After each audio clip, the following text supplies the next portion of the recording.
Síntesis del Antiguo Testamento, clase 6, audio 3. Mencionamos en esta descripción de la poesía hebrea, mencionamos en primer lugar el espíritu poético y su expresión. En segundo lugar, mencionamos algunos tipos de paralelismo. En tercer lugar, mencionemos el uso de la estrofa y el acróstico. Bien, la estrofa no es esencial en la poesía hebrea. Sin embargo, se usa, por ejemplo, en los Salmos 42 y 43, los cuales forman un poema dividido en tres partes con un verso que se repite. Por otro lado, el Salmo 46 está distribuido en grupos de tres versos, cada uno de ellos marcados con un Selah, que en los Salmos usted verá esta palabra Selah, que significa un silencio, que es donde el autor invita a una meditación, a no leer por algunos segundos para meditar en lo que hemos leído y darle un valor más profundo. Muy bien, eso en cuanto a la estrofa. Pero en cuanto al acróstico, algunos escritores bíblicos emplean el acróstico para escribir. Por ejemplo, el Salmo 119, que es el capítulo más extenso de la Biblia, tiene 22 grupos de 8 versos. Bien, cada uno. A cada grupo se le ha asignado una letra del alfabeto, o corresponde más bien a una letra del alfabeto hebreo, y cada verso en el original comienza con la letra correspondiente al grupo. Es decir, si fuera en español, vamos a decir que los primeros 8 versos de este primer grupo van a comenzar con la letra A. Bien, entonces probablemente el autor diría en el versículo 1, alabarán, en el versículo 2 quizá usaría la palabra adorarán, y así sucesivamente los 8 versículos, bien, iniciando las palabras o con palabras que tienen A al principio. El segundo grupo comenzaría con palabras que comienzan con la letra B. Así que el segundo grupo, es decir, los versículos del 9 hasta el 16, comenzarían con una palabra que tenga la B como su primera letra.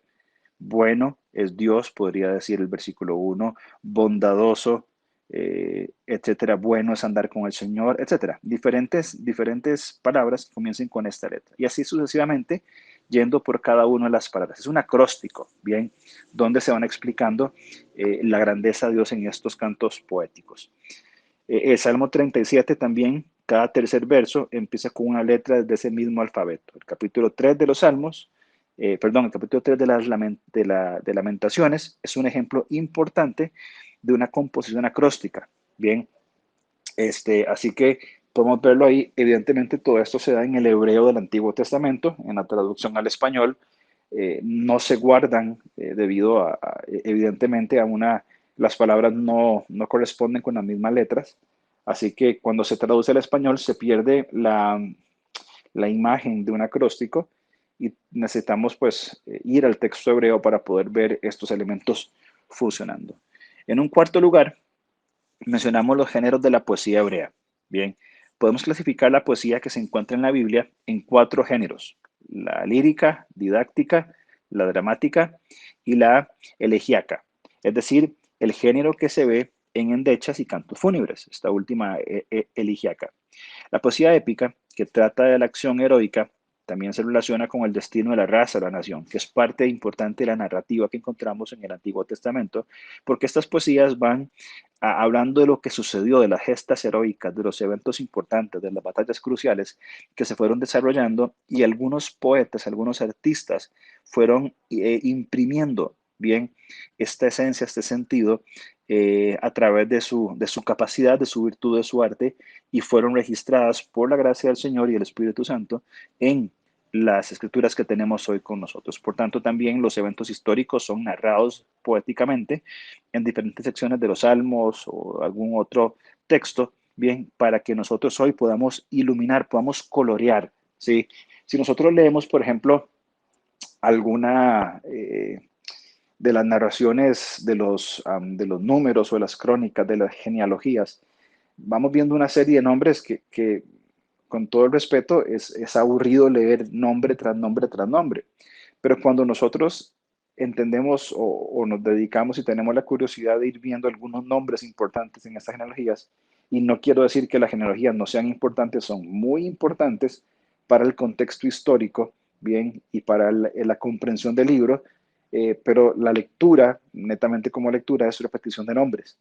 pero cuando encontramos un nombre en estas genealogías, tanto el Antiguo como el Nuevo Testamento, y luego se le agrega el color y la luz de la poesía, estas lecturas toman un sentido riquísimo, un sentido muy amplio, y evidentemente nos van a llevar por una comprensión más profunda, tanto de la persona como, por supuesto, de Dios. Bien, también cada uno de los libros poéticos tiene su género literario propio, aunque a veces estos se van mezclando un poco entre unos y otros. Bien, fijémonos un poco y brevemente en lo que hemos mencionado sobre los géneros empleados en la vida de la poesía. Hablamos del poema lírico, que es realmente un canto. Se denomina lírico porque en la antigüedad se cantaba con acompañamiento de lira o de arpa. Entre los hebreos se cantaban salmos en los cultos y en el templo, y en las sinagogas después de la diáspora, es decir, después de la dispersión de los judíos, también se practicaban estas cosas. Bien, hay poesía lírica en los libros de la historia de Israel. Por ejemplo, el canto triunfal de María y de Moisés en Éxodo 15 es un canto lírico, hay un canto, una alabanza en forma de música. El canto de Moisés cuando él muere en capítulo 32 de Deuteronomio. También el canto de Débora por su victoria y la elegía de David por Saúl y Jonatán en 2 Samuel 1:19 expresa el dolor, la tristeza que David pasaba en ese momento. Y también algunas veces la poesía lírica expresa las emociones del poeta mismo, así que este poeta expresa lo que hay en su corazón. En segundo lugar, la poesía didáctica, que tiene el propósito de enseñar. Muy bien, es el segundo tipo de poesía. Por ejemplo, los libros de Job, Proverbios y Eclesiastés, algunos salmos son de carácter didáctico, es decir, nos van a enseñar. Por ejemplo, el libro de Job enseña sobre el problema del padecimiento de los justos, que es el gran tema del libro, ¿por qué sufren los justos? Bien, en este libro, los aforismos y los proverbios presentan una forma breve, una forma sentenciosa, las verdades morales y espirituales que deben ser recordadas por el oyente. Por eso, ante la gran pregunta y el eterno debate de por qué sufren los justos, en los libros poéticos, especialmente el de Job, va a darnos a través de la poesía y la correcta interpretación luz a las respuestas que necesitamos. En tercer lugar, encontramos la poesía dramática, que en su forma más pura no se encuentra en la Biblia, según los expertos. Pero hay elementos de dramatismo en los libros de Job y Cantares. El drama es una forma de arte que cuenta una historia mediante el diálogo y acciones de los protagonistas. Y difiere de la novela en que no incluye narración. Por lo general, se presenta con actores sobre el escenario. Algunos pasajes en Job y Cantares podemos encontrar estos dramas, bien, estas narraciones de diálogos.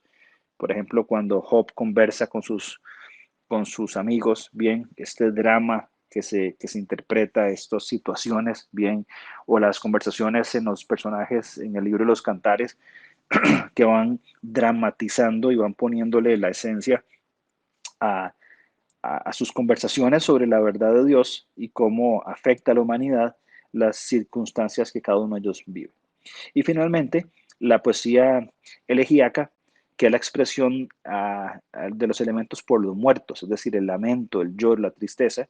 Estas elegías de David por Saúl, por ejemplo, y por Jonatán, en el capítulo 1 de 2 Samuel, también por la muerte de Abner en 2 Samuel 3:33, son composiciones poéticas de la más elevada forma. Bien, Lamentaciones también tiene mucho de este género, de esta forma de poesía en sus escritos.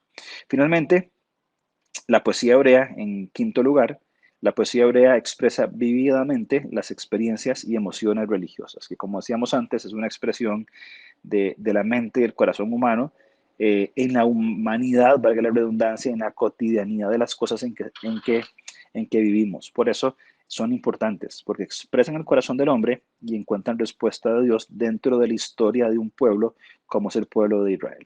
Bien, expresa los gozos, las tristezas de la religión, describe la experiencia del pecado y la culpabilidad, corre toda la gama de las variadas experiencias de los hombres, amor, odio, vida, muerte, duda, fe, etc.